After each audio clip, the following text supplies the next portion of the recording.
글로벌 증시 마감 시황 전해드리겠습니다. 3대 지수는 바로 전거래일 대비해서 좀 다른 모습을 보여줬습니다. 기술주 중심으로 상승을 했었다가 또 간밤에는 기술주 중심으로 하락하는 흐름을 보여줬습니다. 다우지수와 S&P 500 지수 1%를 전후한 약세 흐름을 보여줬고요. 그리고 어제 또 기술주들이 굉장히 강하게 대형주를 중심으로 움직였었는데 이것과 관련된 차익 매물이 많이 나오면서 2.2% 밀렸습니다. 14,500에서 14,200선까지 내려온 하루가 되겠습니다. 자, 시장에 영향을 준 키워드는 두 가지입니다. 첫 번째는 매파, 그리고 두 번째는 제재가 되겠는데요. 우선 점점 확실해져만 가고 있는 그런 긴축의 분위기입니다. 연준의 주요 인사 중에서 또 연준의 2인자라고 불릴 수 있는 사람이 부의장이 될 텐데요. 이 라엘 브레이너드 부의장이 미니애폴리스 연은에서 주최한 토론회에서 한 발언이 시장을 흔들었습니다. 우선 현재 물가가 지금 굉장히 높다 이렇게 좀 얘기를 하고 있고 인플레이션의 지표에 따라서 연준은 더욱더 강력하고 또 그리고 신속한 조치를 취할 준비가 되어 있다 이렇게 얘기를 했습니다. 그만큼 긴축 카드를 꺼나겠다라는 쪽으로 시장은 해석을 한 것이고요.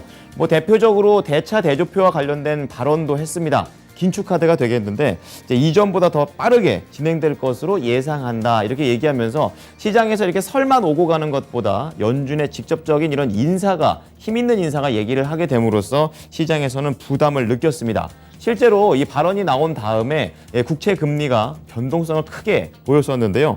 10년물은 2019년 4월 이후 가장 높은 수치를 또 기록했고 또 총화 정책에 민감한 2년물에 대한 수익률 역시 상승을 하게 되면서 계속해서 장단기 국채 수익률의 역전 현상은 지속됐습니다.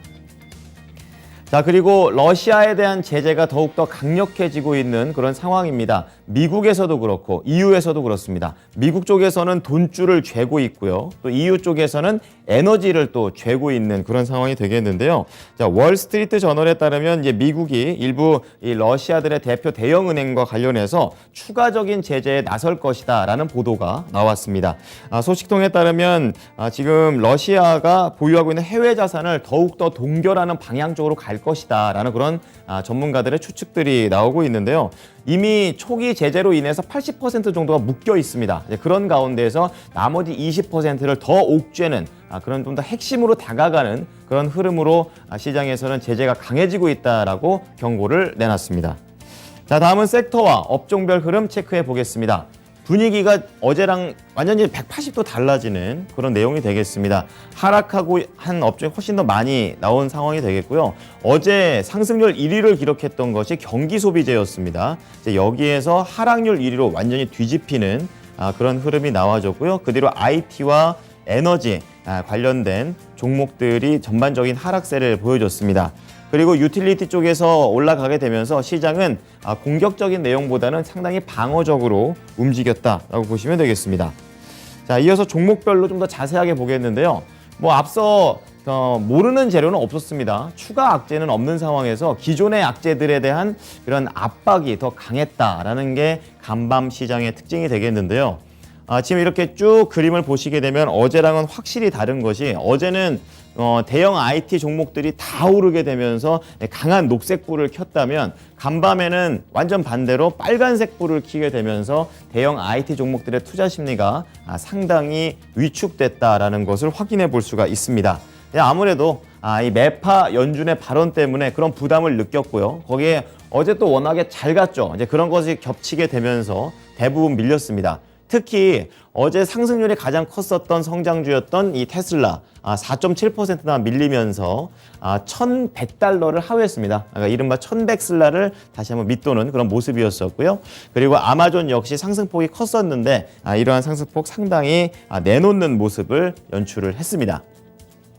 자, 그리고 필라델피아 반도체 지수가 전 거래일에 1% 이상 상승을 했다가 또 간밤에는 무려 4% 이상 큰 폭으로 하락을 했습니다. 이제 그렇다 보니까 투자 심리가 상당히 안 좋아지게 되면서 제조업체 그리고 장비업체 가릴 것 없이 하락을 했었고요. 이 제조업체 내에서도 개별적인 악재는 없었습니다. 전체적으로 밀렸다라고 보시면 되겠고요.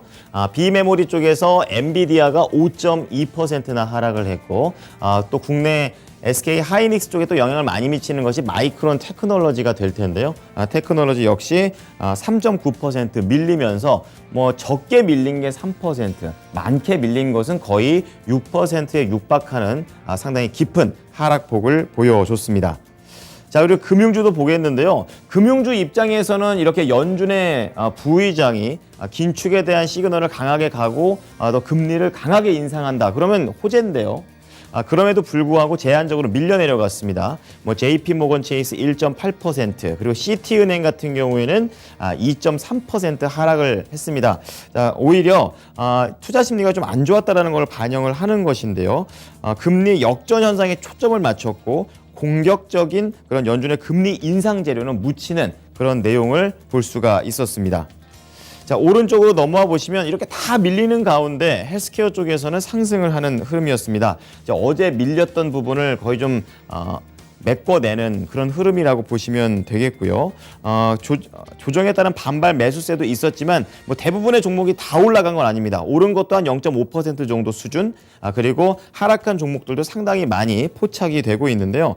또 바이든 대통령의 연설을 통해서 오바마 케어, 그러니까 저렴한 의료 보장 제도를 또 다시 한번 언급했습니다.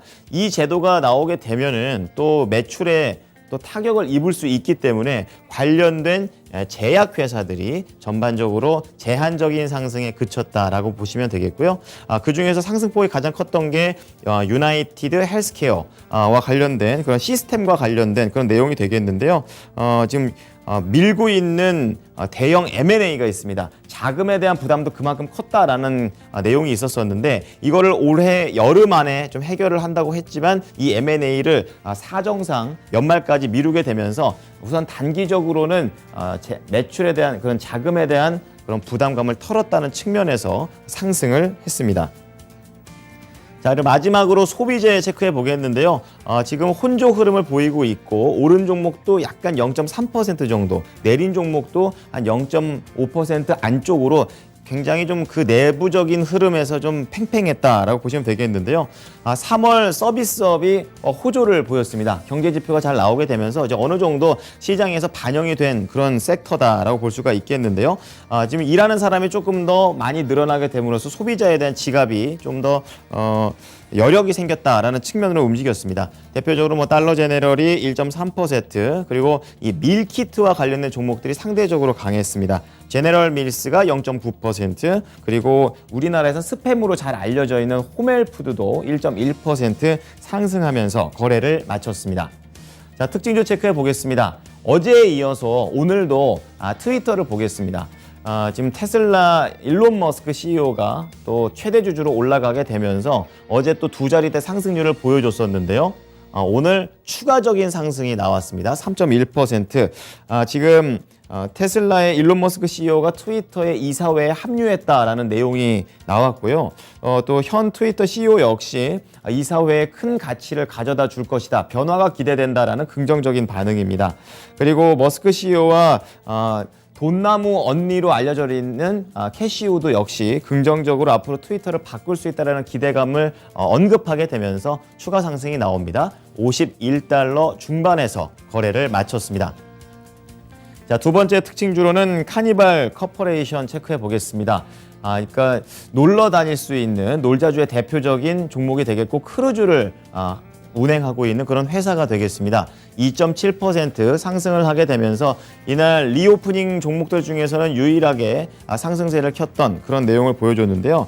사측에서 이러한 발표를 했습니다. 예약률이 굉장히 높아졌다. 그러니까 두 자릿대의 예약률로 올라갔다라는 점을 밝히게 되면서 시장에서는 리오프닝에 대한 이런 긍정적인 흐름이 제한적인 일부 종목으로 들어왔습니다. 실제로 카니발 코퍼레이션이 지금 보유하고 있는 대형 크루즈들이 총 23척 정도 되고 있는데 많이 놀았었죠. 이제 22척까지 운행이 되게 되면서 정상화에 대한 기대감이 반영됩니다. 20달러 초반에서 거래를 마쳤습니다. 유럽 증시 체크해 보겠습니다. 유럽 증시의 분위기는 이 러시아의 제재 상황을 보게 되면서 EU 국가 그리고 탈퇴한 국가의 분위기가 좀 달랐다라는 것이 포인트가 되겠습니다.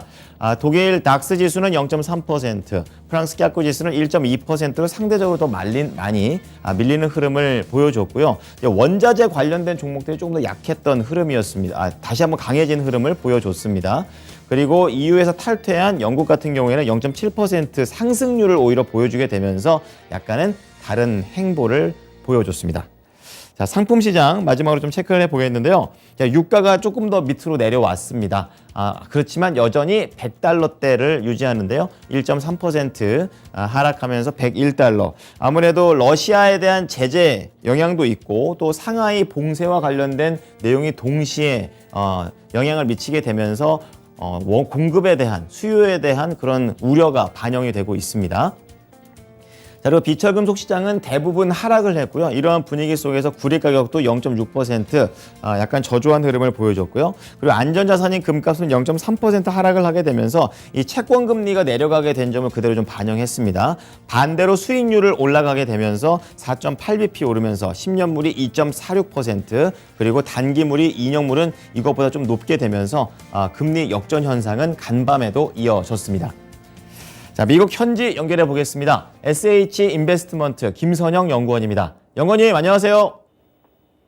예, 안녕하십니까. 네, 자, 시장의 분위기가 그렇게 좋지는 않았습니다. 세부적인 재료들 어떤 게 있었나요?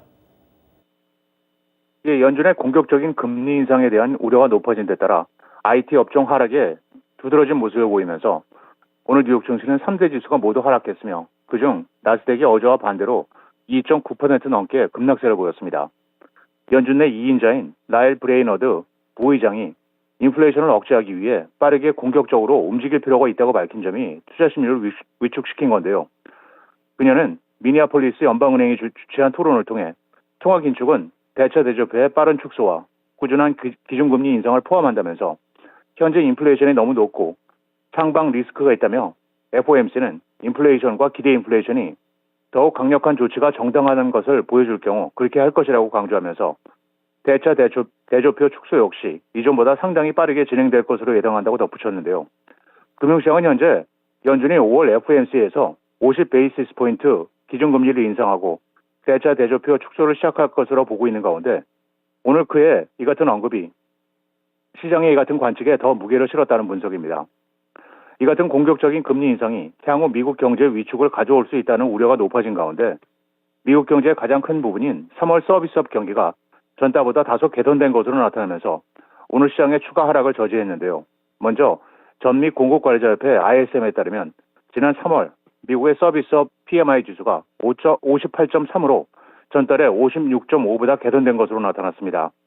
이것은 시장 예상치 58.3에 부합하는 수준이며 3개월 연속 둔화된 후에 3월에 소폭 개선된 것으로 이 지수는 50을 기준으로 경기의 확장과 위축을 가늠하며 세부 항목 중 기업활동지수가 55.5로 전달에 55.1에서 상승했고 고용지수는 48.5에서 50.4로 신규 수주지수는 56.1에서 60.1로 각각 올랐으며 특히 가격지수가 전달에 83.1에서 83.8로 상승해 두 번째로 높은 수준을 보이면서 인플레이션 압력이 지속되고 있음을 보여주고 있습니다. 또한 S&P 글로벌이 발표한 3월 S&P 글로벌 서비스업 PMI 확장치도 58로 최종 집계돼 예비치이며 시장 예상치였던 58.9보다는 다소 낮았지만 전달에 56.5보다는 높았고 제조업과 서비스업을 합친 3월 합성 PMI 역시 57.7을 기록하면서 전달에 55.9보다 상승했습니다. S&P 측은 민간 부분 사업 업황이 약 8개월 만에 가장 속도로 가속화되고 있지만 사업장의 투입 비용이 역대 가장 빠른 속도로 치솟으면서 인플레이션 압력이 공급자들에게 비용 압박을 가했다면서 에너지와 원자재, 임금 상승 등으로 인해 기업의 비용 압박이 커지면서 서비스에 대해 청구되는 금액은 전례 없는 수준으로 상승하고 있다고 덧붙이고 있습니다. 미 증권거래위원회 SEC의 게리 겐슬러 위원장이 가상화폐 거래소를 등록하고 규제하는 방안을 강구 중이라고 밝혔습니다.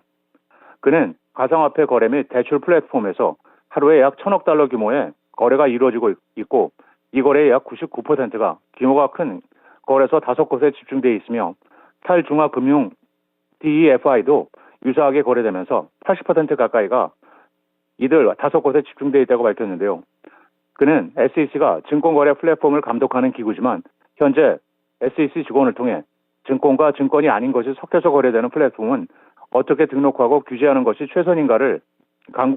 최선인지를 강구하는 방안을 강구하고 있다면서 SEC와 상품거래위원회가 협동해 가상화폐 기반 증권 토큰과 일부 원자재 토큰을 거래하는 플랫폼에 대한 내용도 공개할 것이라고 말했습니다.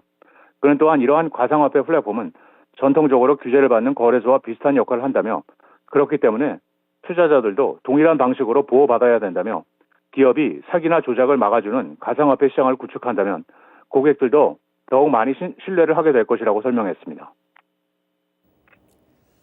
다음은 종목 소식으로 넘어가 보겠습니다. 테슬라 얘기도 그렇고 어제랑 오늘 계속해서 이 전기차와 관련된 소식들이 약간은 다른 방식으로 계속 시장에 언급이 되고 있습니다. 또 간밤에는 제네럴 모터스와 또 일본의 혼다 자동차와의 소식이 있다고 하는데요. 어떤 내용인가요? 예, 그렇습니다. 제너럴 모터스와 일본의 혼다 자동차가 오는 2027년부터 크로스오버 차종을 포함한 중저가 전기차 수백만 대를 생산하기로 합의했으며 자율주행차의 공동 개발을 위한 제휴도 강화한다는 소식입니다. 이 사업에는 GM의 차세대 배터리 기술인 올티움이 도입되며 배터리는 한 번 충전으로 약 640km를 달릴 수 있으며 시속 96km를 3초 이내에 도달할 수 있는데요. 가격은 약 3만 달러 이하가 될 것으로 예측을 하고 있습니다. 두 기업은 앞으로 계속해서 전기차 배터리 기술 제휴와 가격 인하, 성능 개선, 지속적인 운전 기능을 위해 협력하는 데 합의했으며 향후 가볍고 에너지가 더 집약된 솔리드 스테이트를 포함한 차세대 배터리를 개발함으로써 현재 주로 사용되고 있는 리튬 이온 배터리보다 더 저렴한 비용으로 주행거리를 늘릴 것이라고 덧붙였는데요. 오늘 GM의 주가는 4%가 급락해 41달러 42센트 거래를 마쳤습니다.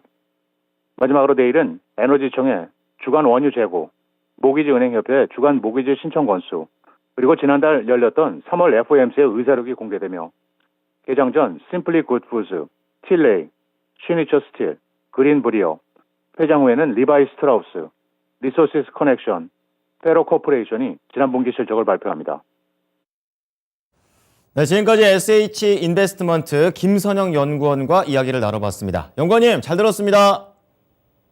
예, 감사합니다. 네. 자, 이어서 외신